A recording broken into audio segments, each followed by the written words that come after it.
It's Wednesday, December 6th, and you're listening to the Beer Temple Podcast. Remember, this is what we wanted. Remember, this is what we said. To never be heard or seen from again.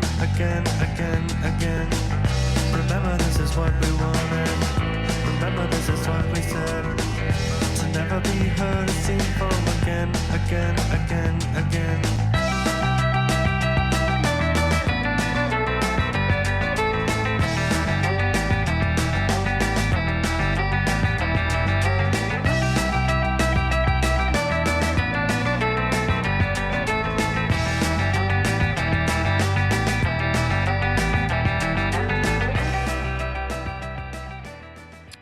Hello, welcome to the Beer Temple. I am your co-host, Chris Quinn, and I am joined by your other co-host, Michael Shalau. Michael. It's Nice. formal. Now it's formal officially. Yeah. Everything's changed. That's right. It's serious now. Yeah. How Michael. are you? I'm great. I'm doing all right. Yeah. Good times. You were at my house last week. That's true. I read... Saw my kids misbehaving. They're Kind of like they were doing innocently, all right. yeah, Yeah. innocently They misbehaving. just want to watch a little bit more wrestling and then some other shows that you were like, don't watch those shows. And Right. they watched them. Yeah, and they kind of went to bed, but didn't. Being a little sassy. I think they were kind of showing off because Yeah. there was a guest in the house. Yeah, Like, look at what we can do. That's what they were doing. Exactly. If you're listening, I was unimpressed. You should go Yeah. to bed. Exactly. Listen to your father. That's right. That's right. As you and I always did. Yeah, we were talking about upcoming shows, upcoming episodes. Yeah. For this show. Uh-huh. I think we have some pretty darn good ones. Now Lot I of just bangers. have to get on it and start scheduling them now. It's it to do. I just have to do it. We're doing another book club. Yes, we are. Are we confirmed on the guest?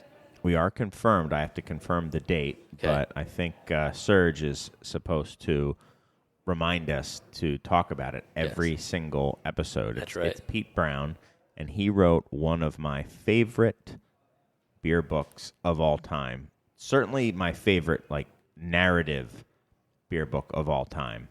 And it's called Hops and Glory.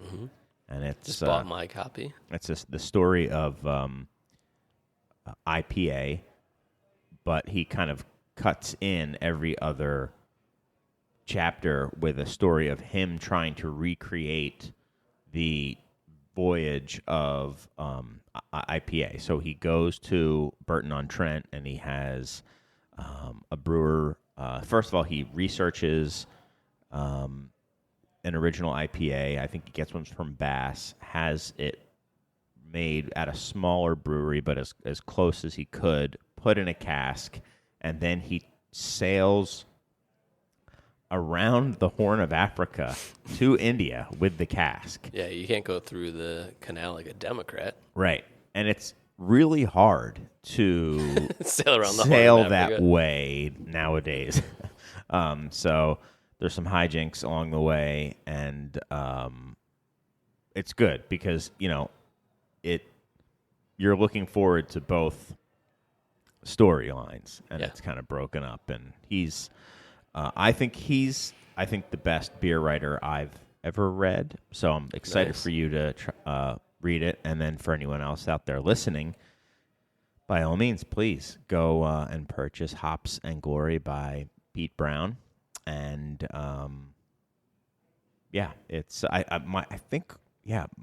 my wife even ended up reading it because I recommended it, and she really liked it too. Nice. So yeah, Will you have a couple of copies in the shop at some point? Or that would be nice if I could. Yeah, so Okay. let me see if Didn't I mean can to put do you on that. the spot there. Right, I'll have to see. Can you buy it in the States still? Is it being? You might have to buy it from Amazon, but it comes from. I got a copy on Amazon. Yeah, but does it come from the U.S. or is it coming from overseas? I bought a used copy. Right. So Yeah. it's coming from America. That one's coming from America. Right. I had to buy mine overseas, so I'll look. But it's not that hard to get a copy Yeah. of the book. So, yep. There's that. I woke up in I was in Manhattan, Kansas, which is where Stephen Freshnock, the bar manager here, is from. So I was in his hometown. Nice. Small town. Yeah. Small city. I guess it's a city. Very, very small city. Borderline, right? It's a small town, but it's definitely a town. I mean, it's where a decent-sized town. Kansas is, not Kansas State, No, right? Kansas State. Kansas State. Okay. Yeah. That's the purple one? Yes. Yeah, I've been there. You've been there. Yeah. My cousin got married there. Oh. Yeah. Okay. It is a Town. Yeah, Town. it's a town. Yeah. It's Apparently, they have a really good agricultural college there, or several agricultural colleges. And one of the recommendations Steven said, he didn't have any food or drink recommendations. And he's like, oh, wait, there is one. And it was an ice cream shop. That I did go. It was pretty cold there, but I still went, and I realized it was on campus, and it was run by the Dairy and Poultry College. Oh, yeah. But there's also, there was like a milling school.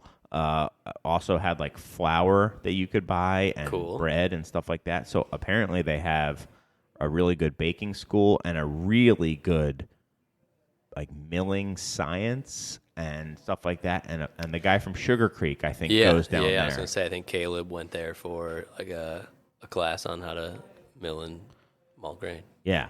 So the ice cream shop, they like milk the cows and then bring the milk directly over and make ice cream with it. It is legitimately the best ice cream I've ever had, and nothing's even comes close to as good as the ice cream I had.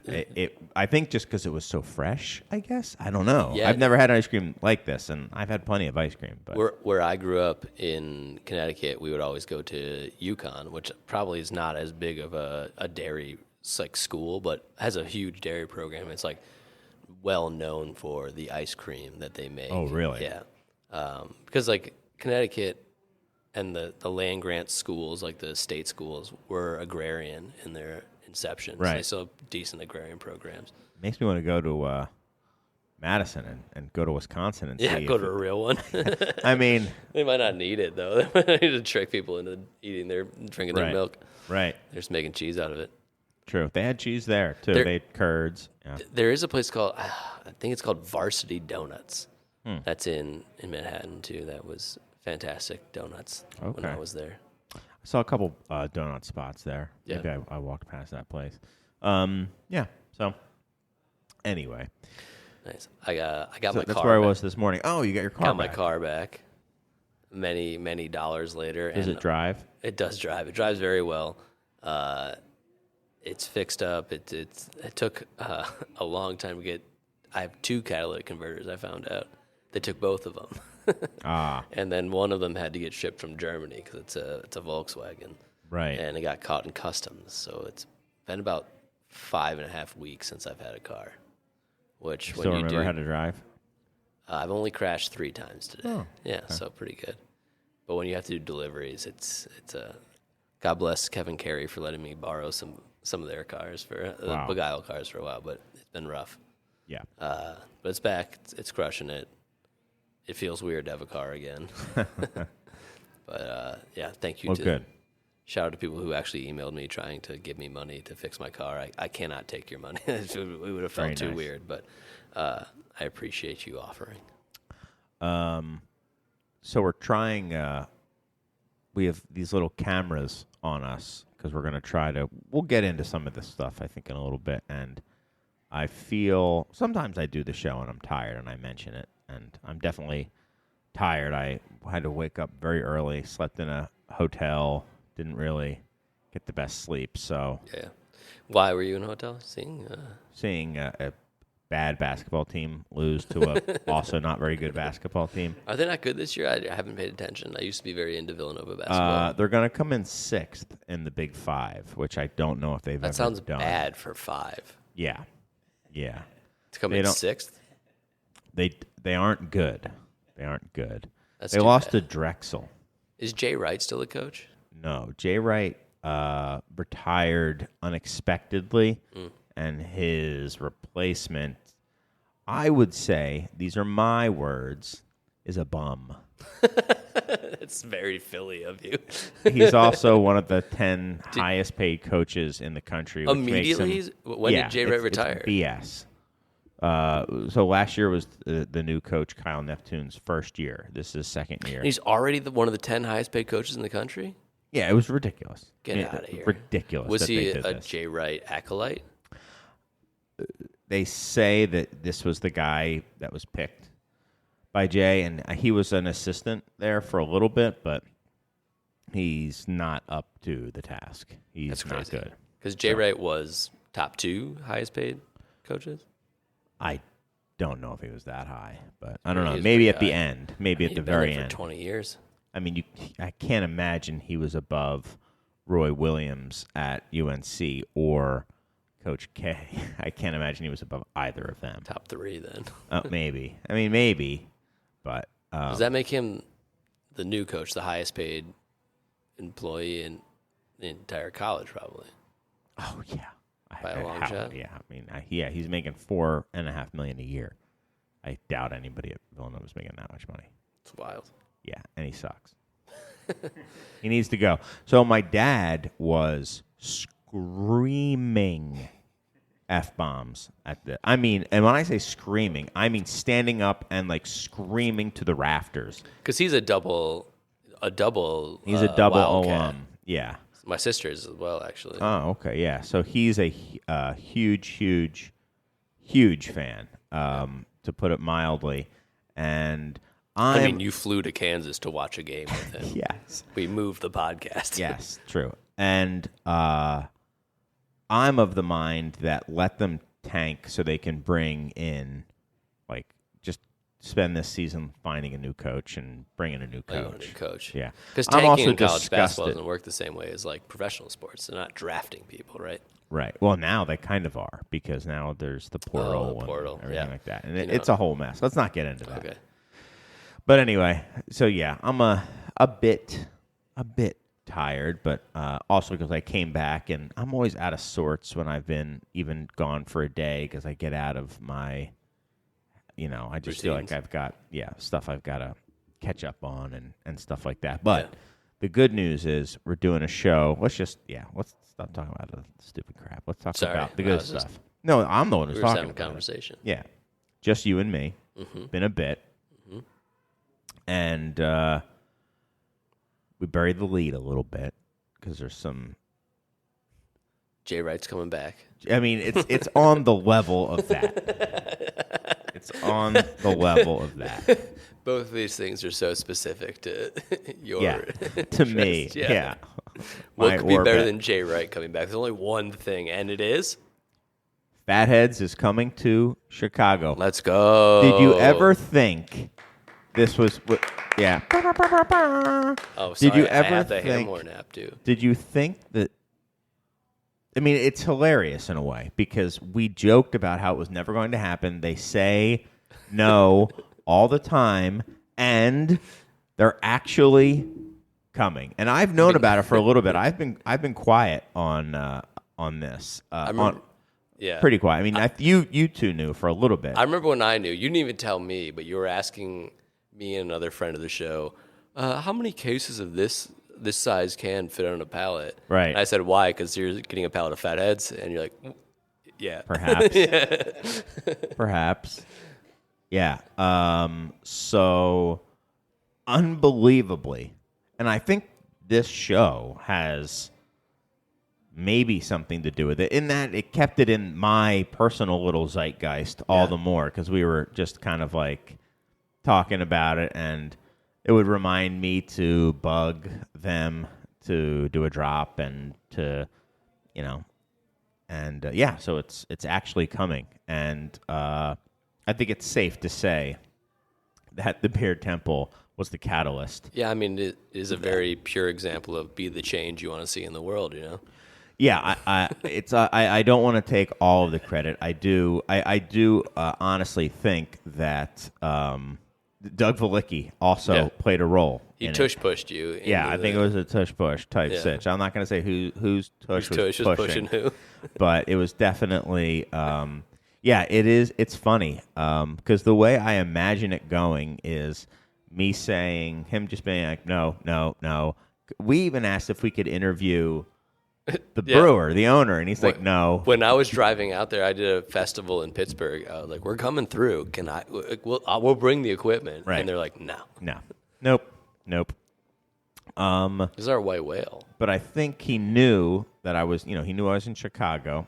I would mention stuff. I would post stuff. And then I think Doug, also in Chicago, was doing kind of the same thing and posting about it and like writing at length about it and stuff like that.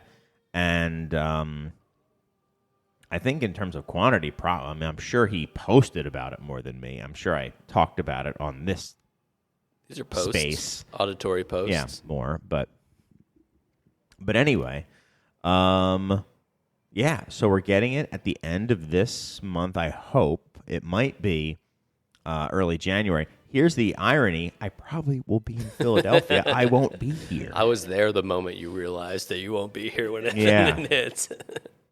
I know. And there was a moment where you're like, should we change our plans to see our family? Right. It's like, good news and bad news, Margaret. The good news is Fatheads is coming in. Hooray. You mean that place we stopped every time we drive out? Yeah. Yeah, when we were going over new shows at your house and Margaret came home from a show she was at, it was very funny for you to realize that and then maybe like, you're going to drive through there anyway, right? And you're like, right. You're still going to stop at Fatheads even though it's going to be here. You're still going to pick up some 12 packs. Yeah. That's true dedication. Yeah, so Fatheads is coming. We're going to have it on draft and in package. This is not a commercial. This is genuinely me being like, I did not think this was going to happen. Ever? Part of you thought it was going to happen. I didn't think it was going to happen anytime soon. How Sure. about that? And I meant I didn't think it was going to happen this or next year. I didn't think. Now, we were starting to get a tiny bit of movement, maybe, and then all of a sudden, after they won GABF, I sent like a a congratulations email to them, and like, well, let's see what we can do. And Nice. I was like, what? That's more because every other time it's like, thanks so much, but leave us alone. I think you, me, and Doug were like texting at the time because they were talking about how we were both basically trying to get them to bring Fatheads to Chicago. Yeah. And Doug had made some comment about, playing 4D I'm playing chess, you're playing checkers or something. Yeah. And then as that happened, I was like, oh my God, he just wrote back. And I was like literally nervous to look and see what he said because I thought he was just going to like, sorry, no. How many times do I have to tell you? Leave me alone. And it was like, well, let's see what we can do. And I was like, whoa, that was Pretty cool. Yeah. So small victories. So here's the other news is they. Man, I don't know what I should say about like Search, distribution and clip stuff. this. Yeah, right. But anyway, for the first drop, it's going to be in Chicago. I mean, I'm going to be. I think I bought all of it. Let me put it that way, and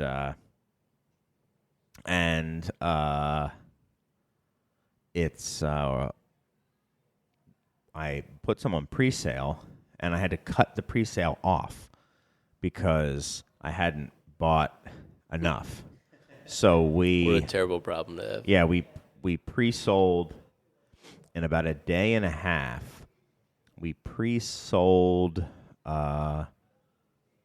78 cases. That's a lot, dude. That's of a lot. Headhunter, and I needed some for the store. In a day and a half? Yes. Yeah. Sheesh. 78 cases of Headhunter. So now I'll have 20 cases for the store. That's it. Only 20 cases, and that's going to go fast. You're talking about 20, like 2 packs of 12 packs? No, those are all sold. So it's only going to be 6 packs now. All the 12 packs. That's why I had to stop. I was like, whoa, I was. That's awesome. Yeah. That people aren't like, I want to try it. Like, do you have a 4-pack? Like, we have a 6-pack. We didn't Like, put they're like, the 6-packs up. It was just 12-packs. Oh, okay. I was like, if you want to pre-sell, you're getting a 12-pack. That's just how it is. And then we're getting a little bit of one of your faves, Goggle Fogger. In. And then we're getting some IPA variety packs, too. And? No. Draft? No Benjamin Danklin in the variety pack. Well, it's a seasonal. Right. We were going through the... that is my favorite name. I've never had the beer, but... That's your favorite name, more than Pimp My Sleigh. You like Benjamin Danklin more. Yeah. Head and shoulders. Got it. Electrified heads and shoulders above Pimp My Sleigh. Pimp My Sleigh is good. Benjamin Danklin is an elite name for an IPA. We should play a game with some people now where we should say... We're going to name 4 beers. 3 of them are Fathead beers. 1 of them is made up. But they'll all be... they'll all just be Fathead. We're going to show you names. 4 pictures. Yeah. What were some of the names of the beers? They were... What was the blueberry one? Like Hippy Dippy. Yeah, Hippy Dippy. There was Bumbleberry. Yeah. There was Benjamin Danklin. It's the best one. There was... It's the best name. Was one like Alpha Squad or something? Yep. There's, obviously, Pimp My Sleigh. Pimp My Sleigh is a classic. There's like Spooky... Do you think Exhibit knows Spooky about... Tooth. Spooky Tooth. Do you think Exhibit knows about Pimp My Sleigh? Do you think West Coast Customs, those guys, have ever gotten a case of Pimp My Sleigh? It's true. They should. Yeah, absolutely. Then they'll be like, it'll return to sender. This place closed 10 years ago. 15 years ago.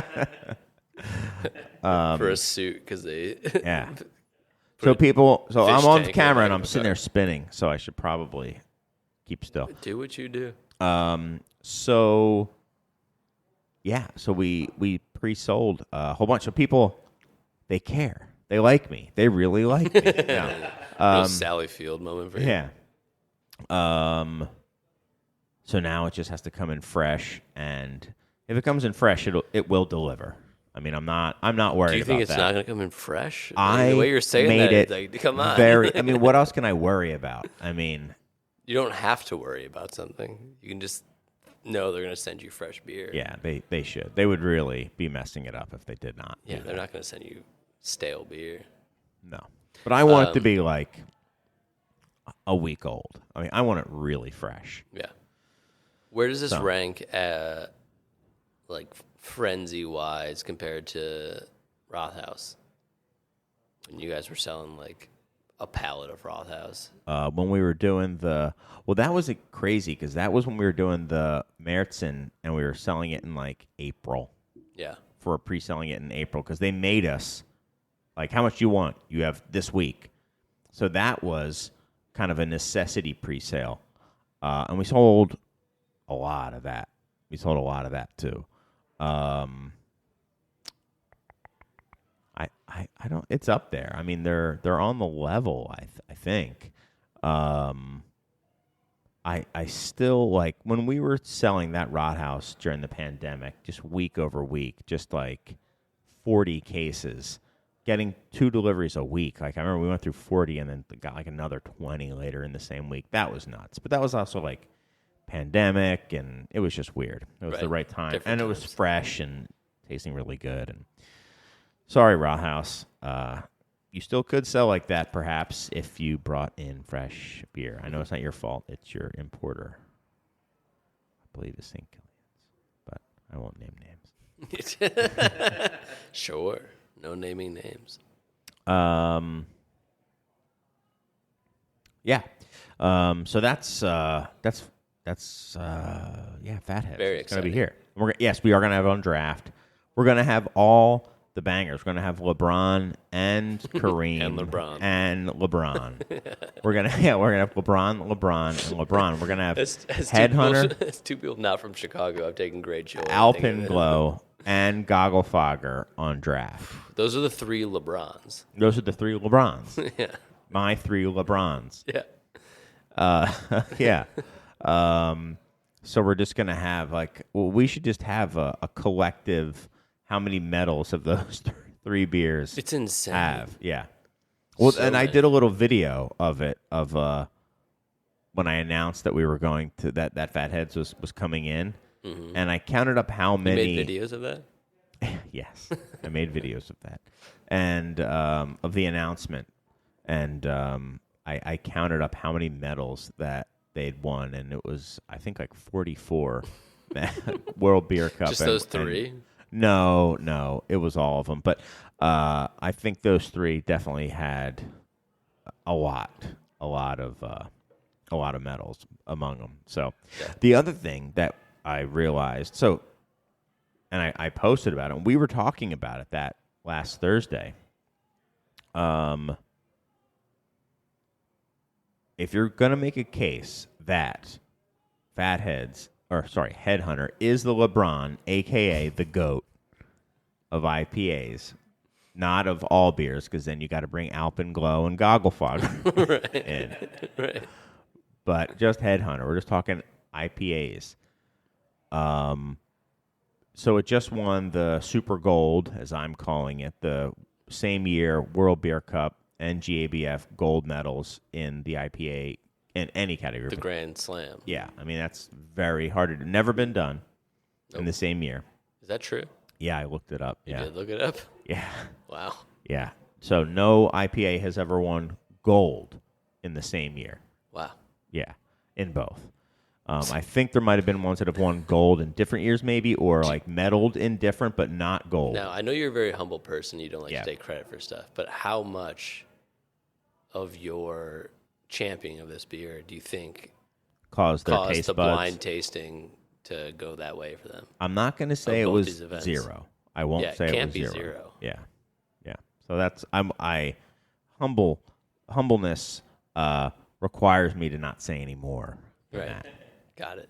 So at least 0. You heard it here first. 0 or more. Yeah. How about that? 0 or more. Or more. Yeah. So yeah.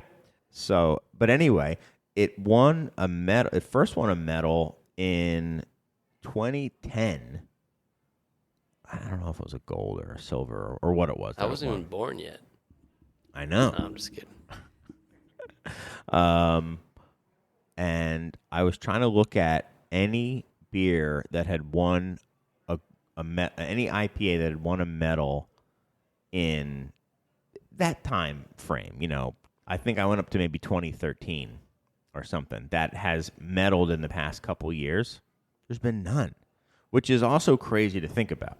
That is insane, actually. Yeah, so like the Blind Pigs, Pliny. I was looking at even Imperials. Did they enter that stuff? I don't know. But I mean, maybe not. I'm sure. Yeah. Why wouldn't they? I don't know. That's a good question. I don't know if they do or not. But they haven't won. And I bet you like Two Hearted enters. I mean, why wouldn't like someone like Two Hearted enter that sort? I mean, a brewery. I mean, entering that is not a big deal to them. So,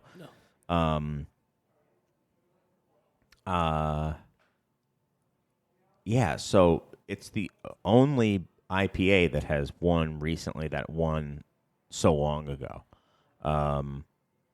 which is crazy because that means it has a very timeless appeal to it. Right. Because I was looking at last year, like North Park and like Green Cheek and stuff were just like destroying that category. Matt Bernelson was talking about it when he was on the show. But I guess it was a return to form this year. This year was a return to form. Yeah. And that form is a big fat form. We're back, baby. Big fat head form. Fat back. We're fat back. We're fat back. Baby. Let's go. And Serge just wrote down. Something. Clip that. yeah. Yeah. We're back and we're big and fat and we're winning gold, baby. What are you going to do about it? Now you're just showing off. Blind Pig? What about Big Fat Pig? That's when you get them to finally make a collaboration with you. Yeah. What How about Big Fat Pig? Big Fat Big Pig. fat bald pig. Yeah. Yeah, right. I just describe their mascot. I mean, we don't know if he's a pig. He's probably a fine gentleman. I meant metaphorically. Oh, You know. yeah, sure. You know, Yeah, big fat pig has some- walking on his hind legs. Yeah, he has some porcine qualities. He definitely does. Yes, so happy about that. That was cool. Where's there Yes. to go for you? Like, this has to be kind of like Whoops. of like places you think you can get beer. You can influence to send beer to Chicago. This has to be one of the Yeah. higher crags on the mountain. So like where is there to go? There is do stuff again. There's definitely some stuff I'd like to do again. yeah. Like I'd love to get a drop of Hill Farmstead because I think they just make wonderful beer. Yep. And that would be really, really cool to do. Agreed. I'd like to get obviously like Swansea would be like a huge honor to be able to do again. Other than that, I think it then comes down to like Russian River. And that would, I'm not going to lie, that would be like a feather in the cap type thing, you know? Right. This is more of like a personal pet project of like, I love this brewery. I want them to come here. Fatheads was. Yeah. Yeah. That Russian River, you'd be like, we actually. It'd be awesome. Yeah. It'd be cool. If only anyone had listened to this show. But after that, I mean, there's breweries that I'd love to have their beer here, but it's also like special that it's not here in a way. Mm-hmm. Like, I think it'd be awesome to get Live Oak. I think it'd be awesome to get Suarez. Yeah. Forest and Maine. Yeah, Forest and Maine. Well, we've had Forest and Maine, dude. Yeah. And we're going to get them again, by the way. We're doing a cask event in March with them. March Mildness. Can we get them to come? What we can, I don't know if they'll come, but because they do a March Mildness. But what we're planning on doing March is Mildness having is a my favorite weekend. idea of a way to promote. What beer. about a weekend? Chicago versus Ambler. March Mildness. Who can do the? Who can drink the most So fun. cask mild? I mean, over a course of a weekend. It's crazy to think of a competition where Ambler might win. Where they're favored. Yeah. Spread. They're getting points. Yeah, Or they're giving points. That's very March Madness vibes. Right. Of like they would be the 16 seed. Right. No, they'd be just- the they're- 1 seed. You're saying. Well, I mean, but let's be real. Like, there's so many more people here that if you're worth your salt and getting people to turn out, Right. Right. you should destroy them. Well, they've been doing it But- for a long time. That's right. They're a storied program with two really good coaches, Right. and they get the most out of their players. And you're a young upstart, and maybe you're overpaid. Right. Maybe we'll see. I'm what not happens. overpaid. We can talk about that later in the show. Yeah. Yeah. So that's coming next year. We're doing awesome. Yeah, that's cool. We're doing I'm very excited for Here's that. another event that's going to be cool next year. I think anyway. First weekend of February. Mm-hmm. Outdoors here. Perfect time in Chicago. In the parking lot. Basically summer. Plenty of fires out there. I think it's just going to be 3 breweries unless someone else just tickles me and I add a 4th. Gravity casks only. It doesn't even need to be real ale, but it's going to be gravity cask. Like, they can fill it from a Bright if they want. Like, it's not really about that. Goldfinger, Rev, and Surly. And Surly, it sounds like, is going to be bringing back for that's going to theirs is, I think, theirs is going to be on a cask. It's going to be their first cask they've done in a whole long time, and they're going to be doing Teabag Furious for the first time in, like, I don't even remember when, because they're like, if you could get anything, what would it be? I was like, I don't know, like Teabag Furious. And they're like, I think we can do that. They were like, who are you? Yeah, right? Well, also Chris Jecka, one of the greats, Yeah, an amazing a distro goat. and will not come on the show. And I didn't realize he was trying to politely say no, and I would just ask him like 15 times. And I was like, Right. oh, you're not going to come on, but you're Yeah. just too nice. We still love you, Chris. Yeah. And, Teabag Furious. So for the younger, get for the scratch on that, new though. old money out there, that's... No, but we'll have Scratch in here. If you can come in and warm up and get some Scratch. They have if you those want. those gravity kegs as well. Right, so that's what Goldfinger's going to be pouring out of one of those things. Yeah, well, the same type. They're the So, best. I was just talking about someone else. Like Yeah, their beers they're are really so good. crazy good. Yeah. They're expanding too, which is very Oh, exciting. good. It's great. And he's a nice guy, too. Tom's a great guy. Yeah. That's the third thing you say about them. Yeah. If it's the first thing you say about a brewery, it means they don't make great beer. So Teabag Furious. I mean, that used to be at fests and stuff. Yeah. Like, I remember going to Great Taste of the Midwest and being like, oh, okay, like, got to get to that. Ran and got it. I was like, oh, it's already out. And it was always one of the heavy hitters, or one of the most sought after things at like the Real Ale, Night of the Real Ales, the Real Ale festivals, and stuff like that. So I'm looking forward to seeing how that shows nowadays. I'm guessing it's going to be pretty great. Pretty So, good, yeah. And it's going to be outside.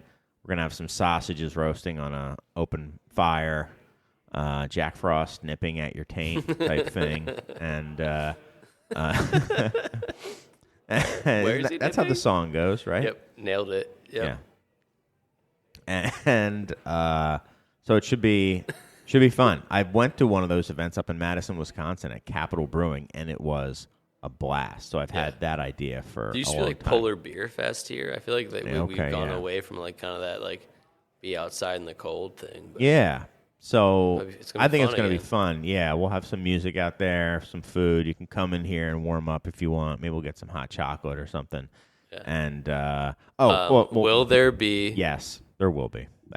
What is it? Beer Stockel. Hey, let's go. Yeah. Hey, bartender. Beer Stockel, my B-Wiz. ASAP. I need a shirt of that. You talk a big game about it, and I've never gotten my beer stockled at all. It's true. I have one now, but I haven't ever used it. So we'll beer stockel some B-Wiz. BYO B-Wiz, though, right? I don't know. The event is BYO BAB-Wiz. Probably. Yep. BYOBAB-Wiz. BYO BAB-Wiz. Yeah. And we'll beer stockel all of them. Yeah, exactly. I mean, it's a classic BYOBAB-Wiz type thing. Need I say more?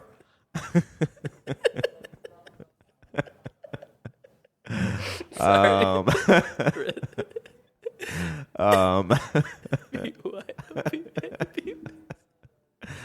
What? It has to be that now, Yeah, right? yeah. You can definitely BYOBAB-Wiz. Can we invite Alex Kidd and beer too? stockel. Yeah. And we'll do that. So that's good. That event's coming up. So that's going to be quite a bit of fun. Then, yeah, we got to figure out some of our other events for next year. If you got any ideas, let me know. But March Mildness and the BYO-BAB-Wiz. that thing, the Winterfest. Yeah. Those are two fun ones. That'll be in the first quarter, if you want to talk finances. Sure. We always do. You and I sitting down talking finances. Yeah. That's how a lot of these shows come up. Exactly. Yeah. So that's what I got. Where should we go from here? I don't know. You wanted to talk about like what it's been feeling like being in the beer industry recently, right? And how, Yeah. I mean, not even just recently, but the last 3-4 years probably have been a roller coaster. Yeah. In the last year, man. Yeah.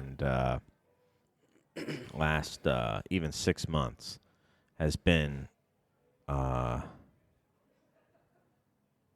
mean, it just like for me, I think all businesses have their can expect to have their ups and downs. I mean, some are just always up and to the right, you know. Sure.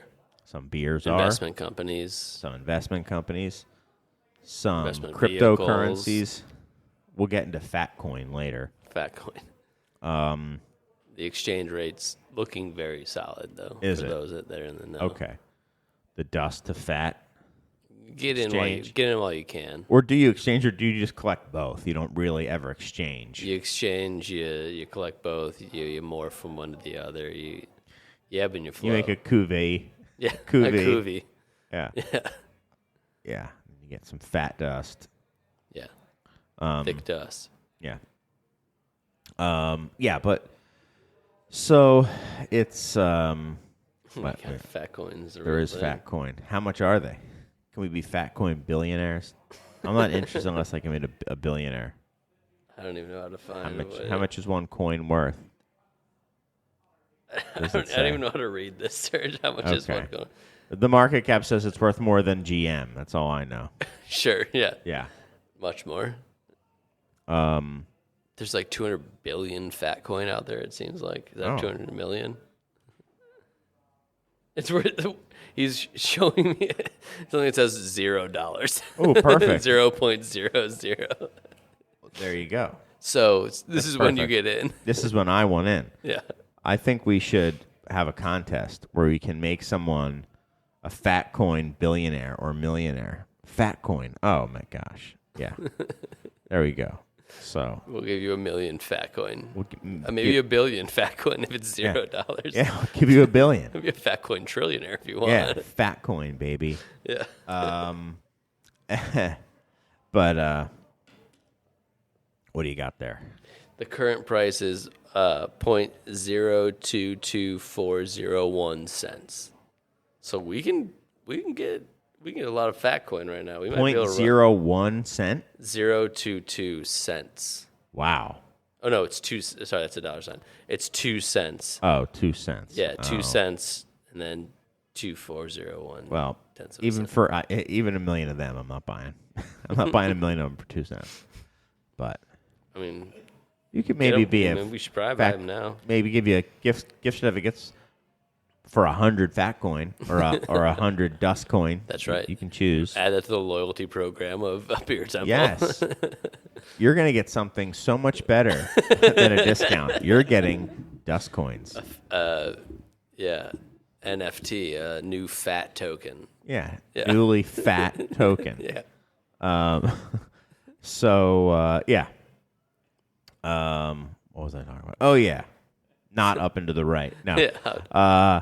And it's just like, man, boy, oh boy. It's just, so like somebody came up to me I hope they're not listening. If they are, it's okay. At the Villanova game in Manhattan, Kansas, at the stadium. I was like, I sure wish they had a Beer Temple beer here or something like that. Really? Yeah. And You're he said, I worldwide, saw you dude. on the plane, or I guess he was coming from Chicago or something. I don't know. You're getting stalked. Right. But he was at the stadium. This place holds 11,000 people. He's so- probably listening. right. He might be Let's be listening. real. I don't know. But I'm not going to say anything bad. But, and it was, always very nice when that happens. But, like, I remember he was telling my dad, I just love your son's establishment or something like that. And, That's got to feel good, right? yeah, it does. But I'm also thinking, like, man, like, I didn't feel like a fraud, but I felt like, it's tough. I've been feeling like it's really, really hard and kind of scary, Yeah. And I remember thinking like that as he's saying it to me, and I don't think people necessarily think about that. Like, I was like, and it's it's really hard, and it doesn't, like, you can't coast. No. There's no such thing. I guess some places can, but I think even they're not coasting. That's just your perception of it, right? Where you're like, if we could get to that place, then we could coast, but like it will never really happen. No, you're never coasting. That's the nature of owning your own thing, though, right? Yeah. Right. So you can never coast. Yeah, and we're in a market that is in a downturn. In a market that's a downturn. So like the market is kind of like the overall economy is in a bit of a downturn. Mm-hmm. And then we're in a subsection that's in a steeper More aggressive downturn, downturn. a more aggressive downturn. And yeah, man, it's hard. So like I'm trying to like and I'm going to sound like I'm completely financially incompetent, which maybe is then inaccurate. I'm portraying it accurately. But it's so hard to like look at apples to apples. Right. Because like I have a new point of sale now for the bar because when the kitchen opened, we did a new point of sale. I have a new back end to the website now. So like getting apples to apples is really hard because now the website goes through my point of sale for the bottle shop, which used to be the same for the bar, but now they're two different ones. So now when someone would say, can I buy this beer here at the bar? We used to say, yeah, fine. And you still technically can do that, but it's often just easier to go into the bottle shop. So I have to find out, well, how much bottle sales were going through the bar before so I can take that out to be apples to apples and see how the bar is doing. And right. It's like, so I'm just like, I feel like I'm guessing. But when I put all the money together, which is only even that my profit could still be up because some are higher margin than others, but like less money is coming in the door this year versus last year. Yeah. And that's terrifying to see, right? Until you can actually shake it out. Like, yeah, and I have two cooks now too. Right. And they're not cheap. Right. Right. So like my payroll is up. I mean, a lot. Yeah. Well into the 5 figures. Right. Well into it. Right. And which is a lot of money. I mean, people look at business like ours and they're like, "Oh, well, you can absorb that." It's like, not really. Think how much beer you have to sell for like $50,000 of profit. Right. Of profit. Right.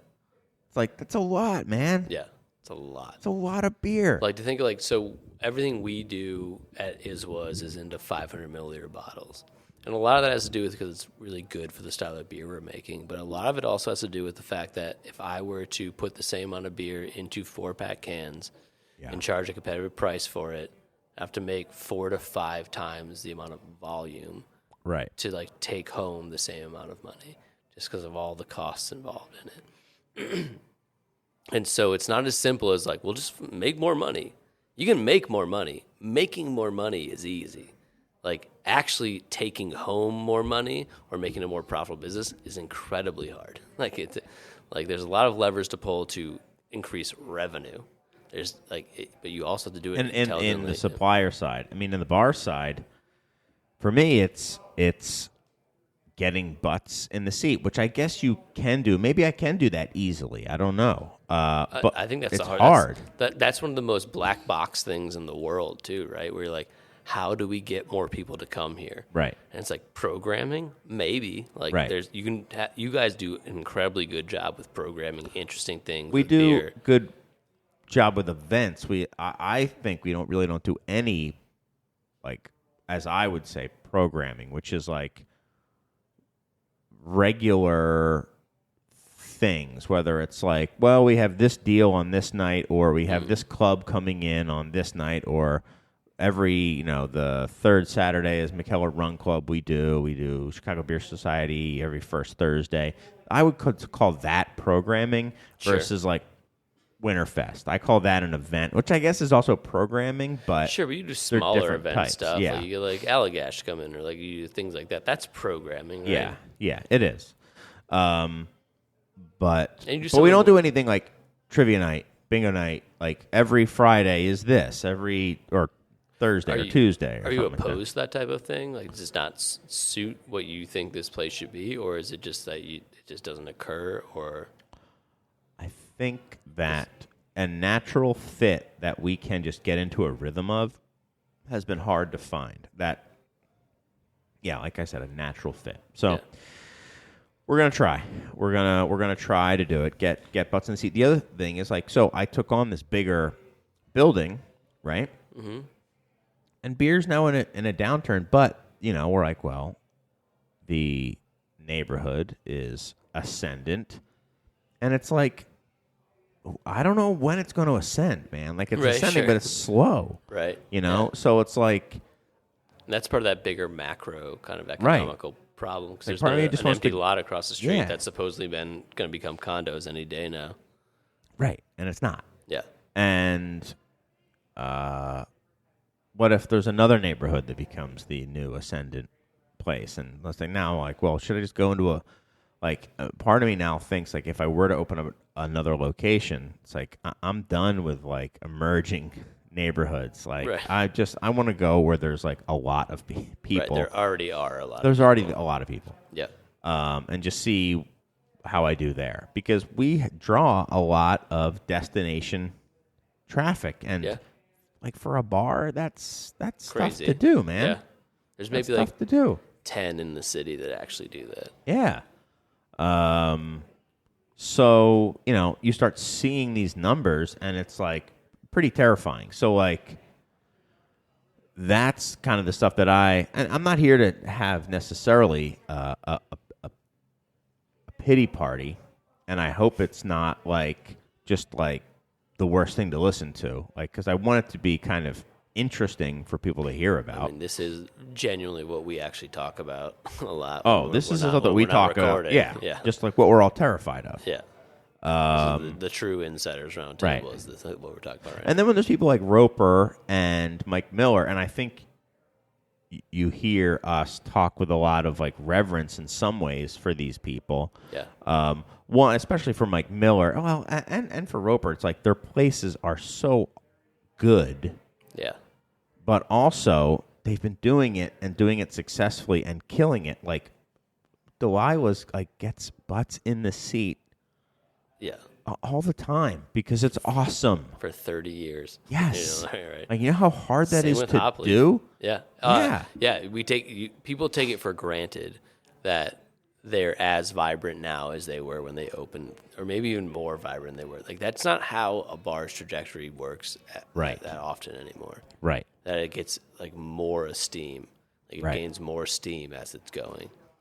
I mean, you guys are kind of doing that. Like, people love this place. Yeah, we're going to be in our 7th year soon here, and then 11th year overall. I think that's It's right. amazing. I'm not quite sure about that. But, yeah, it's, but things are like, what do I do?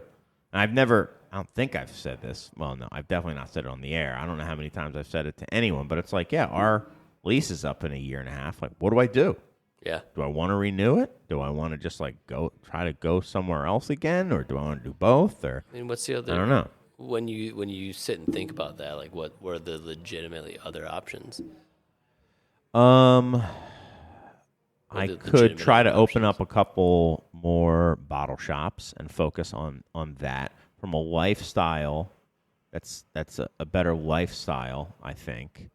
You miss out on a lot of the fun stuff, like the fun events, like all the events that I've just mentioned. Those are cool. They're fun to do. Right. They're harder to do when you itemize. And it as into, I'm like, getting 3 or 4 older, am stores. I going to want to, like, someone else is going to have to, like, do that stuff for me at some point. Yeah.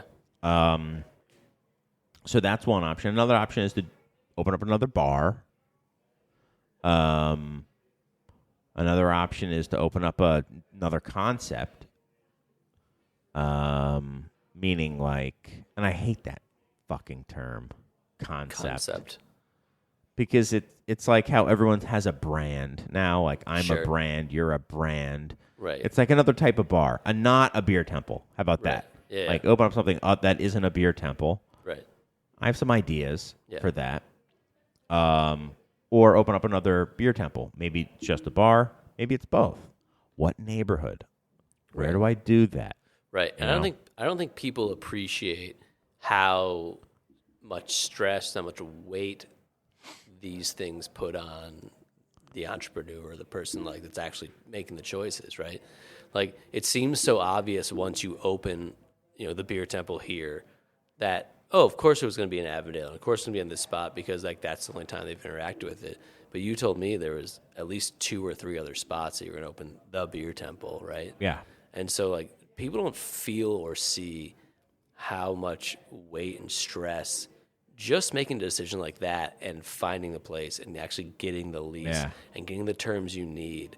Like, it seems so like, well, that's what you do. Like, you own the thing. It's like, no, these are like hard, stressful, like aging things that happen to the people that like actually make the places you want to drink and hang out in.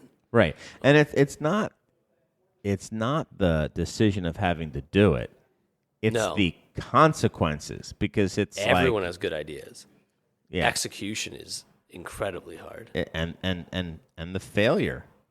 And constantly, failure is not like, that's the other thing we've talked about. It's not like fake. Failure is not like a light switch on and off. Failure is like, you're like sinking, and can you step out of it? Right. And if you can't, can you like wedge yourself out of it, crawl out of it, or like what do you do? Or knowing like I'm sinking in right now because it's not moving forward the way I thought it was. Am I gonna die in here? Right. Or is this just a thing where I'm like, oh, it's happening right now, but I'll get out of this? Like, it's not like there's someone who comes in and knocks on your door and is like, no, you should close it. You should close this and cut bait. Or like, no, you should power through. It's like you have to find that inside yourself. Whoops, I keep hitting this. It's okay. I'm sorry. You have to find that inside yourself, and that's insane. Like the actual It's scary. The coming to terms with like, I have to believe in myself. No one's coming to save you. Right. No one's coming to save and you. no one's going to believe in me more than me. So like, of course you want people to come and like do things for you, but it's never going to happen. No. It's always you pulling something from within to be like, we have to move forward. Right. And the only way out is through is kind of the mantra that like I guess. I'm kind of like right. And now to have like a therapy moment, like I will say, like there's been like times recently it's like I just can't I can't deal with this, and like it's too much. And then also being like 10 years of this shit is not good for my health. No. It's going to kill me. Yeah. And it's like, that's not good. Right. And, maybe I'm more of a stress averse person, and people may think maybe you're more prone to anxiety. I will tell you, before I opened the beer temple, I considered myself a considerably above average, happy-go-lucky, stress-free person. Like that I thought was one of my traits. I had a temper. I always had a temper. But, I wasn't really a huge worrier, didn't have a lot of anxiety. And now I think it is like one of my like big traits. Sure. And it could be the age. It could be my age. It could be that I have children now. It could be that I didn't have these big things, but it was always in me. I mean, I'm guessing that is what it is. I mean, there are moments that like you get like things and you get turned on because you understand the magnitude or consequences of what you're doing, right? And like when you're an employee of some company, like it's easy to not understand the magnitude of like maybe that place goes out of business, maybe you don't see all these paths.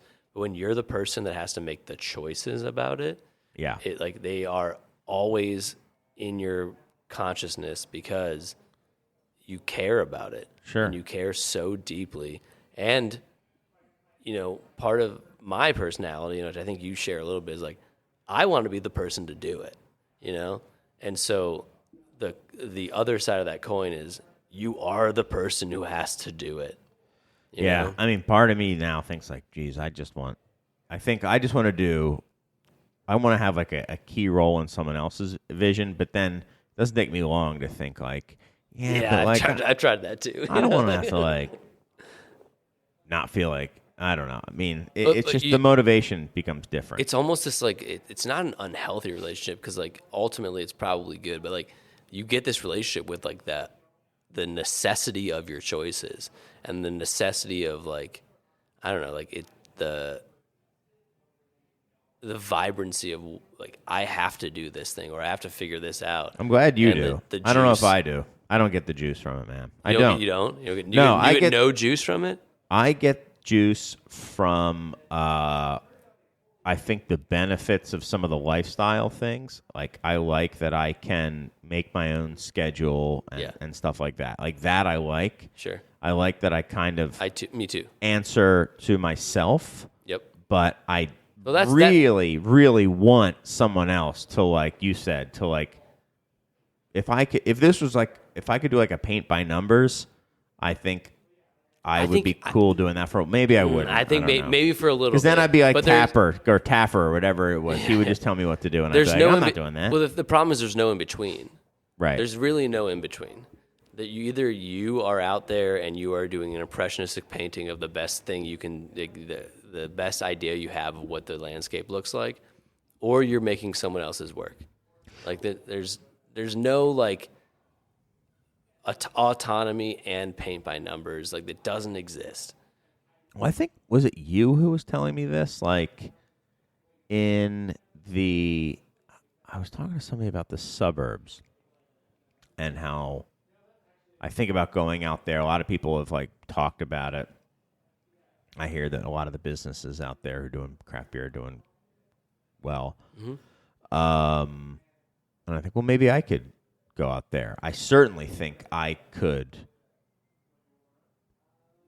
put out something that I like more than already exists out there, unless you're talking about like Bavarian Lodge or like, well, you know, maybe I could be top 2 or 3. Yeah. Chicago, that's way, way harder. But you did that. But hold on. Someone was saying This is the best bottle shop in the city, easily. Yeah. It's one of the best beer bars in the city that has 3 plus of the best beer bars in the country, like in the world, maybe. Right. So you did that. Brown Just want to gas you up a little bit. Yeah. But what I thought you said, or somebody was saying, was like, in the suburbs, like, don't overdo it. Like, some of these places may not want something that reaches that far. They want it to be a little more paint by numbers. And I hope I'm not clowning on the suburbanites. And if that's not true, let us know, insiders at craftbeertemple.com, because I'm not saying it like, if I was to go to the suburbs, I would want to do something that I'm proud of, and that is what people want. And that gave me pause. Like, don't overthink it. You know, sometimes they just want something that's a little bit more easy to digest. They think it's cool. They want it to be cool, but it doesn't need to be. It can be too much. It can be, you know, a little bit more than they're ready for. And that sounds condescending and I don't think I said that. Okay, maybe it wasn't you. Yeah. Maybe it was someone else in the industry who goes out to the suburbs a lot and was like, yeah, you might not want to overthink it if you go out there. You might want to do something a little more simple. There's a much more delicate relationship between leading people to things and what they already like there, I would have, in my observation. I've done a lot of tastings out there, and it's been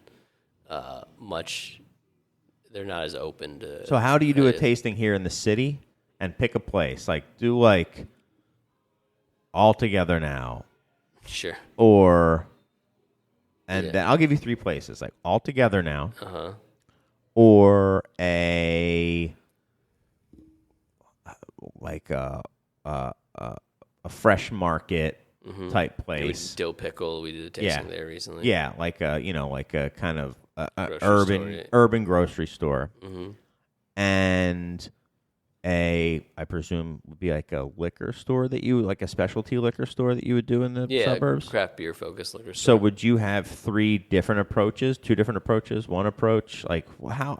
I take the same approach. I bring the beers that are on the shelves at the place that I'm going to, and then I try to be very convivial and nice and like asking like, do you want to try some beers? And then the questions you get tend to be very different. Yeah, so take me Like, through those and the differences if between we're those three. in the city and at Dill Pickle or something like that, it would be like, what do you have? And it'd be like, oh, we have beer. Like, it's like a Saison from like the French-Belgian border, blah, blah, blah. Like, oh, that's cool. I love Saison. Or like, I never heard of that. Let me try it. Which is, probably that's about 100% of the people that I'll interact in the city. Or they'll just move right past to get whatever they're trying to buy. Sure, yeah. Which is how all tastings work. In the suburbs, we'll get a lot of those people, especially the stores will be set What up. people? A lot of what people? The people that want to try stuff are interested in like, oh, Especially, like they're already in a beer store there, too. yeah, they're already like, but there is a genre of person out there who will try it and then be like, that's not good. And like, just say to my face, like, oh yeah, it's no good. And I'm like, okay, I don't know how to respond to that. Like, so that's really tough. And usually they're. So are they saying like, oh, that's not for me? Is that what they're saying? If you want to be, generous to like, that's what I think they're saying is that's not for me. The way they say it though is that's not good or oh my god that's bad, and it's startling, especially as the person that makes the beer, that runs the brewery, to be told Right. the thing that you are presenting to someone that you obviously put a lot of thought into is not good or bad. Now Right. that's a very small percentage of people, but it is, and But they're not you don't trying get that to at be the Dill me. Pickle. No one at like, I've never had a tasting in the city where someone was telling me that the beer we made was bad. And what do you attribute that to? Are they just more real out the burbs? Maybe that's part of it. They just don't care to be as polite, and maybe part of it is just a linguistic thing of if I don't like it, then it is bad, and maybe part of it is a demographic and age of that there are more boomers that come to the So it's an older crowd who says it's bad. not always of the people that have told me that the beer I make is bad. It's almost always someone who is like 60 plus. And do older people go to the suburban tastings versus the urban ones? I think they roll through more often. Like Got it. very few 65-year-olds are coming to the Dill Pickle to buy, co-op Sure. groceries. Okay. But they're also it is like surprising for someone to say, "Oh, that's bad," which is like, I mean, okay, sure. I know it's not bad, but Sure. it is a different energy, and and again, a very very small percentage of the people, but the most impactful like things will be like, oh, okay, you think this is bad? Huh. So, like, I guess That's just me. that would doing equate therapy to, now on like, you. no, it's okay. I'm just trying to equate it to, like, what's the macro of that in the suburbs? Like, you open up a place and there's more people who are, like, don't like it and maybe want to change your place. Like, I don't like your place. I want your place to be like this. I think the idea of openness is different. Like for a lot of these places where the people that tell me that our beer is bad are like open enough to come to a place that is different than the place they would normally go to buy their alcohol, right? It's a newer spot. It's not the place at the corner bar.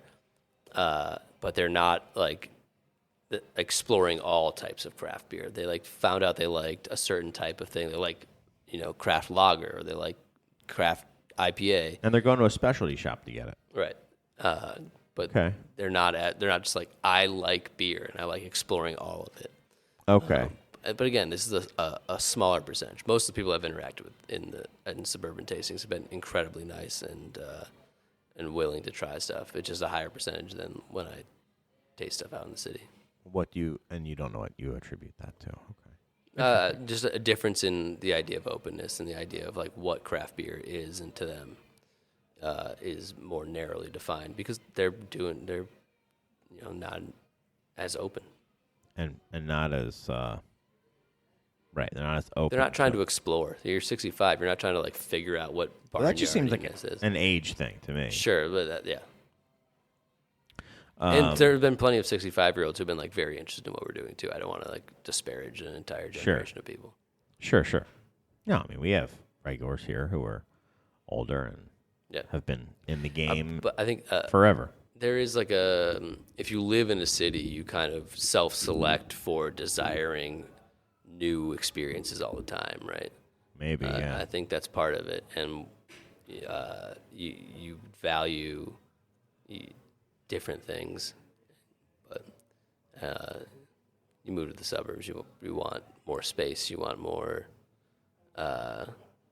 You just don't interact with as many things, period. Mm-hmm. But that's just a very surface level critique of how we Then again, how I experience it's funny. tastings. Like the one thing I hear about the suburbs is the thing that I think Beer on the Wall has kind of made standard at a lot of these places is, you can break apart any 6-pack and just and kind of the mix of 6 is the way to go. I remember hearing years ago, and this it's probably not the case anymore, is that Benny's mix of 6 in the craft heyday in like 2014, 2015 or something was their number one beer SKU. I was like, there is no way, and people were telling me, no, it's the number one SKU. And I'm wondering if that was like a lot of the suburban, Bennies that were doing that. And, hey, maybe that's where Beer on the Wall got the idea from. I'm not saying it is, but that now seems to be the model for many of these places. I've heard, right. And you've told me this as well. Yeah, for sure. And like when you look at like what is available to break 4 and 6 packs of, it's 92% IPAs, right, and like probably 80% hazy IPAs, right. So like, and we don't get in, like, we sell singles. So when we're at a shop like that, you have to choose to spend 4 times the amount on a single because it's actually priced as a single, because our bottles are, $9 to $12. Right. Whereas a can is like, $4 to $6 if it's a really expensive can of IPA. Sure. It's just a very different. Yeah, like I wonder, I'd open up a place, I'd be like, that's the single shelf, and they're like, that's only 40 beers or whatever. Yeah. And again, and then they like leave, be like, that's lame. Like, well, okay, but then do I go out of business because of that? I don't know. Right.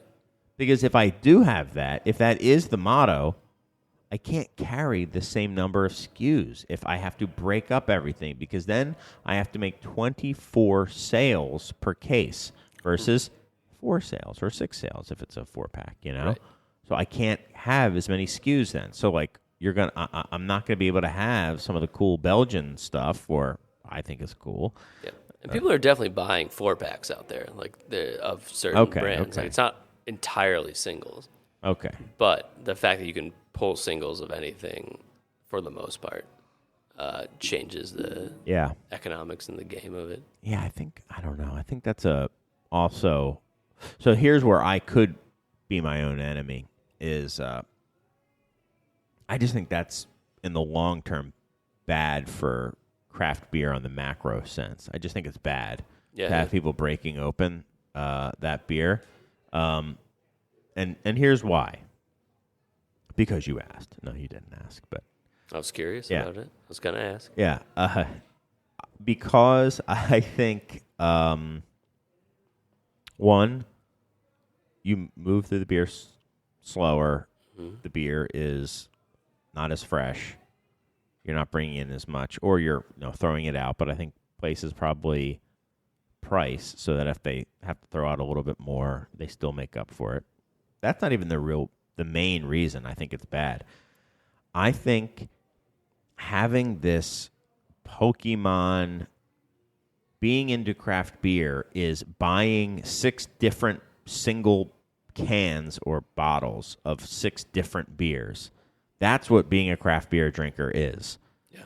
Is not the best sustainable model, because not just because I don't like it. That really is not why. It's because you will get burnt out from that. Right. You will lose interest, and you won't have you won't have gotten into the rhythm of like you buy a 4-pack, you drink a 4-pack. You buy a 6-pack, you drink a 6-pack. You buy some single bottles, and you buy a 6-pack. So I want to have a single bottle of this because it's a little more special, and then I'm going to buy a 6-pack of Celebration and stuff like that. I think that is a longer, more sustainable way to make craft beer a part of your life, or wine, or whatever. Like, you don't go in and be like, I want 5 different glasses of wine. But if a place could do that, they would do really, really well. There are places that have tried that. You could always work. You could sell it by the glass and take it home with you. Sure. Because you'd be like, well, you have so many wines, I want to try them all. Yeah. And like in wine, man, you could make a lot of headway by doing that sort of stuff. But it just isn't going to work in the long term, I think. And with beer, you're also now, you're like feeding the monkey. It's like you're in this hamster wheel of just having them make more beer, because to you, trying something new is being into craft beer. So then they have to make something new for you, the craft beer drinker, so then you can get it. And it's just like, boom, boom, boom, I've had it before, I've had it before, I've had it before, I've had it before, I've had it before, Right.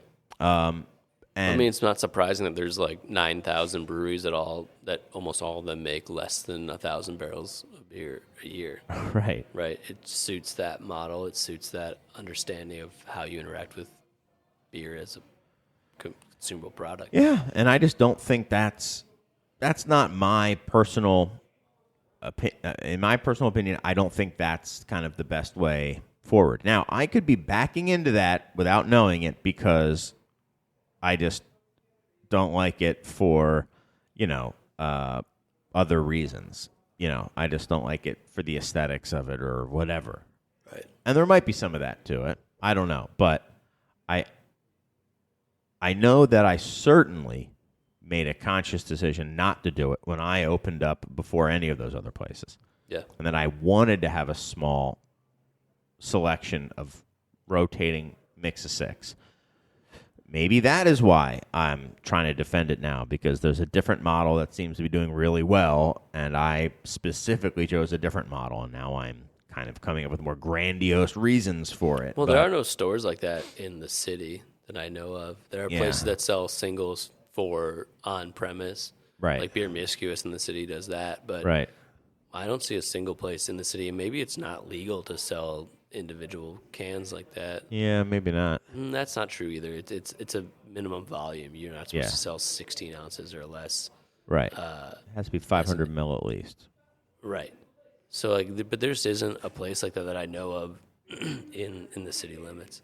Yeah. Which is interesting, because it might be a thing that is demanded, but just no one here is doing it. Right.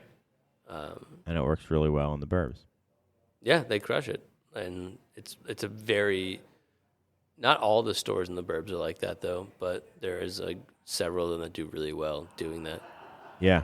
Oh, good for them. I need to take go a to the break. little boys' room? Yeah, go to the little boys' room. Can we take a quick break? Yeah, let's do it. Okay. And we're back. Welcome back to the Beer Temple Podcast. I am your co-host, Mike Schlau of Iswas Brewing, and I'm here with your other co-host, Chris Quinn of the Beer Temple. Yes. We're also here with Serge. Mm-hmm. And we're here with 2 cameras. Uh-huh. And we're noticing that the lighting ain't the best on this first go-round. Right. That's what we're claiming it is, because we can't possibly look that bad. Yeah. Right? Yeah, it's true. I think I turned the lights up a little bit, actually. My self-image is much better than let's turn on this camera. Exactly. My mom says I'm the handsomest boy in school. That's true. I did go home for Thanksgiving, and she did say that. So I had to tell her I'm not in school anymore. But well, you're still handsome, and the most handsome. The handsomest. Went to Lobster Landing. Real old school Connecticut spot. Okay. Lobster rolls. $25 a pop. They do not mess around. But they are the best. How do you feel about lobster rolls? I feel they taste very good, but they cost too much. Yeah. It seems to me it should be something that I'm sure back in the day they didn't cost that much, and they were awesome. Yeah. But how do you feel butter versus mayonnaise? Are you a mayonnaise lobster, a cold mayonnaise lobster guy, or a warm butter guy? I like This them will both. change our friendship. I like them both. Yeah, they're both good. I like them both. You like cold mayonnaise? No. You like warm butter? Warm butter guy. Connecticut style is warm butter. Maine style is like colder mayonnaise. And Maine kick rocks. I like both. When I think of eating lobster, I definitely think of it warm with kind of the butter. Yeah. But I will say, as I get older, I've realized, because I used to think that lobster was like, the ultimate of seafood. Like that was the fanciest and the best. It's very good.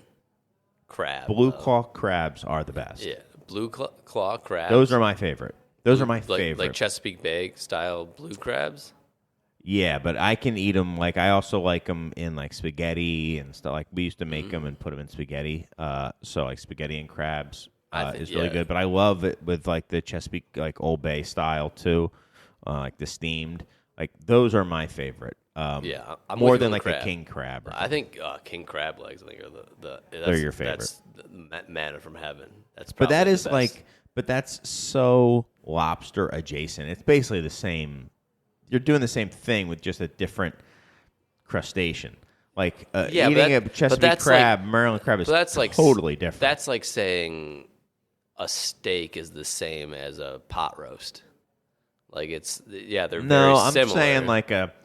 I'm saying like like a ribeye and a strip are both are two different types of steak, but they're very get out of here. They're very similar. Sure. Like a king crab and lobster tail. Sure. Kind of similar, man, I think. You dip them in butter. I mean, they taste kind of the same. Yeah, sure. But picking apart a crab, that's where it's at. I've never done a full like Maryland Really? crab The vibe. crackers. I tried to hands one time bleeding at the end. and failed miserably. Like we tried to find them because I was like, oh yeah, we could find them with my friend who's from Maryland for his birthday. And we drove all over Chicago trying to find blue crabs. And No, you can't. I knew a guy at a lobster place. He was like, yeah, we can get those, but you have to buy them 50 pounds at a time. 50 pounds? Pounds. And I was like, Oh, well then he'll like order them for you. But like, yeah. But nowadays they're really expensive. Well, for, you like, could buy them. bushels and You stuff. could find them at Jungbu. You used to be able to find like individual blue crab at Jungbu in season. Oh. And I thought it was like, 2 weeks later we'll still find them. And I was like, no, Yeah. you can't. Well, Anyway. there's also a shortage of them because they've been overfished and all that. But that's why I great like stuff. stone crab. Not the most delicious crab, but the most sustainably fished Right, crab. Because you just chop one claw off, it grows back the next year. You chop the other one off the next year. And Right. Then they die. No, I'm Anyway. kidding. Welcome No, they're to good. Insider Crab Table. Yeah. Crab sorting table. Yeah. So we were. Oh, you know what we can talk about before we get out of here. So Serge and I had a meeting. That's right. We met. When I said that I heard Serge talk. We talked. I talked. With You heard him Serge. talk? Yeah, I talked with He Serge. just swore up a storm. He did. Just Good. cussing everyone Like out. a sailor. Yeah. Curses like a sailor. So I'm F like, this, okay, F I that. get it. I understand. That's how you express yourself. Smiled like a saint. He cursed like a sailor. And we were talking, I mean, as part of like how do we make things just like a little bit more like easily sustainable and stuff like that. And I mean like sustainable just so like we can keep doing stone this sort of crabs. stuff. Right. Yeah. We're like, well, we Only should chop off one. We hand. don't we have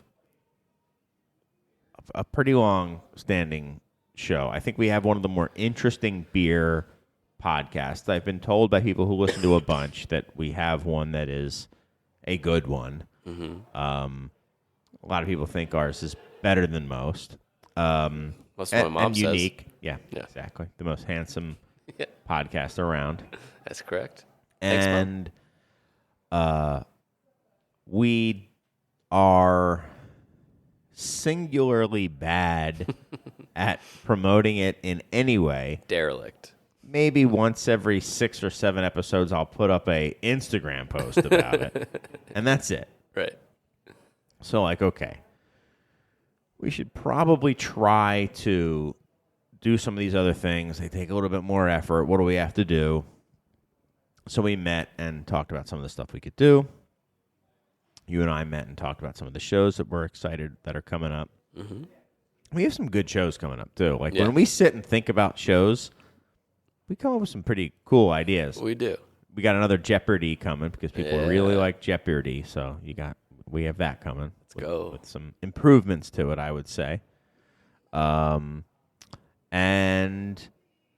yeah, we'll try to see. So I still think word of mouth is the best. So if this is a show that you like, pass it along to somebody. We always appreciate that. Mm-hmm.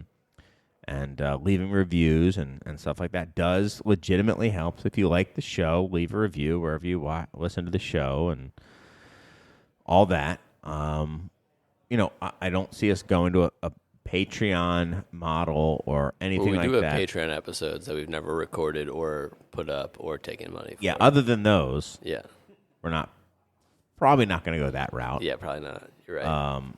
But I think we might start putting it out there and seeing if people want to listen to it and try to grow the audience, because we have a decent audience. It is. I think we're in the top 1% of podcasts, which I don't think is too hard to do, honestly. So that's not.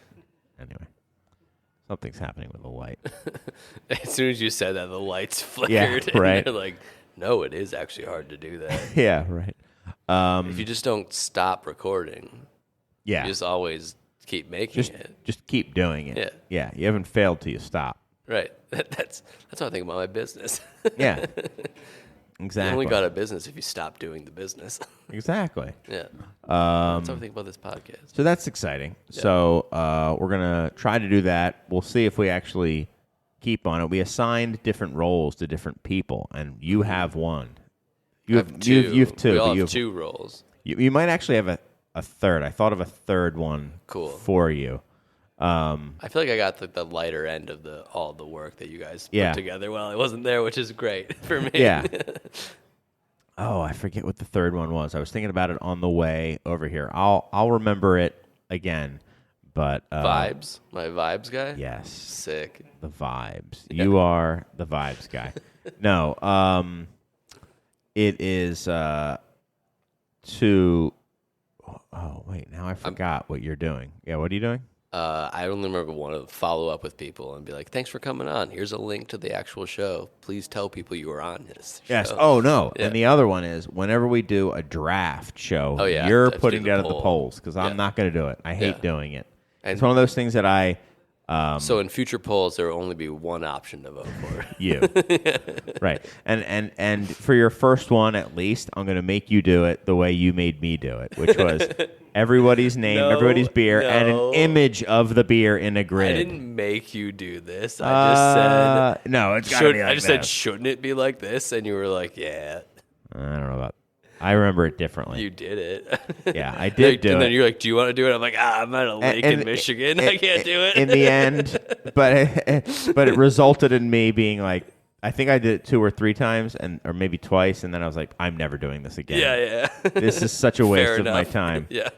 Going on, I'm trying to find images of every beer that every person drafted. So talk about and then you've got like a Photoshop file with like 50 layers, and I'm then having to update the layer because I'm not going to redo the whole thing. I'm just going to update the layers, and I didn't name them the right way or the easiest way to find them. I do remember you just like putting them in there and you'd be like, they're not in order they were drafted. And you'd be like, go fuck yourself. Yeah, I do remember you said that too. Yeah. Yes. Yeah. And then I was like, fair enough. I'm going to go on this kayak. Right. Exactly. So yeah, that can be your job as well. But yeah, so we'll see. It's very funny. That's been 2.5 years in the making of your revenge. That my job now is making the thing I made you make once. Right. So we'll see. After now having this show be however long it is, 6 years. old. I don't know how old the show is. Pretty old. Total in 6 years. 8 years. Oh my God. Yeah. What the hell am I doing? We'll try to We're do making it. fantastic content for Yeah. people that we care about. Yeah, yeah. And then take some of our best shows. Maybe try to win a. We'll submit for another writers. I've never submitted. I only submitted for the Writers Guild, National Guild, whatever that thing's called. North American Guild. Just sound it out. North American Guild of Beer Writers. Yeah. Yeah, so we submitted, or I submitted once. At somebody else's suggestion. Might have been Josh Knowles. I saw him tonight. Oh, yeah, that's right. Yeah. And then we won. And then nobody ever reminded me to do it again, so I never submitted again. So we're 1 for 1. Let's see if we can go 2 for 2. Let's go. So we're undefeated. So whenever we've submitted, we've been the best beer podcast in the world, according to the North American Beer Writers. It's probably where like 90% of beer podcasts come from. Who knows? Podcasting seems like a very specific American thing to do. Maybe. So we'll see if we can win that again and see if we can, You want to take it a little bit more seriously? Get some more people. No, it's not even take it more. I don't know if it's take it more seriously We take or the if content it's like very seriously. if it's like just do the basic stuff to like you've made it now. Like put it out there for people to see it, and I don't even mean like push it out there. I'm just being like just like allow people to see this thing. Yeah. Because Serge was doing some searches, and it's like we weren't even coming up in like search results, and like he was like best beer podcast, and was like show more, and then it was like show less. It's like wait, that's it? We're not even on the list. But then on other ones we were like top 10 or something like that. And in real, I mean we all know we're top 1. Yeah, top 1 at least. Yeah, or better. I mean, we genuinely have had some of the best guests, some of the most interesting shows. But I don't listen to any of the other shows, so I don't know. They might be getting even better best There are guests. some that do a really good job, but like no one gets the banter like we do. Exactly, the bant. The bant. This is the true Nobody gets the insider's bant vibe. going. No, we banted all day long. Like, hey, listen. Hey, Vin. Vin. Can I call you Vin? I can't? Okay. Okay, Vin. Mr. Salerzo, what do you think Salerzo. of B-Y-O-B-A-B-Wiz? Oh, now I can call you Vin. That's what I thought. He doesn't even know. Right. Because we haven't told him. Yeah. Yeah. Because we didn't want him to leave the show. Right. Mr. Ron Jeffries, what do you think about? Yeah. No. Exactly. We have some fun guests coming up. Some fun, all sorts of fun stuff coming. Hey, and I do mean this legitimately. If there's certain types of shows or certain specific shows that you think that we would be good at doing or adequate at doing, let us know. Yeah. We like to hear from you guys. So, again, insiders at craftbeertemple.com. Hey, if you want to send a handwritten letter, 3173 North Elston Avenue, Chicago, Illinois, 60613. You'll get 3-tier merch. Eventually. Yes. You'll get 3-tier merch. Trust me. Don owes me. Don owes me big now, actually. He knows why. So he'll hook you up with some serious. You want a 3-tier merch Yeti cooler? It's yours. $1,000 MSRP. Yours. Yeah, Just yeah. write us a Write us card. one letter. Yeah. Enhance our engagement. Yeah, exactly. Anything else before we go? Is there any other topics that we are just you're dying to talk about? No, I'm just excited to see what we can do with this. Like actually put a little content out there. See, people can actually see what we look like too. A lot of people think I'm bald. A lot of people think I have curly hair. Yeah, so you'll see us on the new Beer Temple Insiders Roundtable podcast Instagram. You think Serge will ever make it on camera? Absolutely. Maybe Serge will be there. We'll trick him into it. Yeah. Maybe I'm still trying to get Surge on a beer that changed my life. That's once we do that, the show's over. it'll just be the show implodes won't be on silent. itself. Yeah. He won't give himself a mic. Yeah, maybe we'll come out early April. Who knows? Right. But yeah, it's just like 45 minutes of me asking, and how did that feel? Episode 400. Yeah. We'll do that. He said he'll come on. He'll do it. This is, I think, at 310. I think. 310. I think. Yeah. 310 to what are we Yuma, gonna do is for that 316? Just in Coors'? Ooh. Yeah. Should we review True. Coors Lights on Coors Lights 316? for 316. Smash them on our heads. I mean, we'll realize it's 316 on episode 4 318. episodes later. Yeah. Exactly. Can you, me, and Eric talk about the importance of Coors Lights on 316? Sure. And maybe Cool Breeze? Sure. If Cool Breeze won't come on. No, he won't. But Can he play flute in the background? yes. Yeah. He can do that. Andre be- 3000 style. That would be sick. Okay. We're off the rails, I think. I think, yeah, maybe. And we should get out of here. Thanks to everyone who's listened. Thanks to Lumpen Radio, who puts us on the airwaves, 105.5 FM. And for all the... If anyone's been listening for 8 years, Yeah.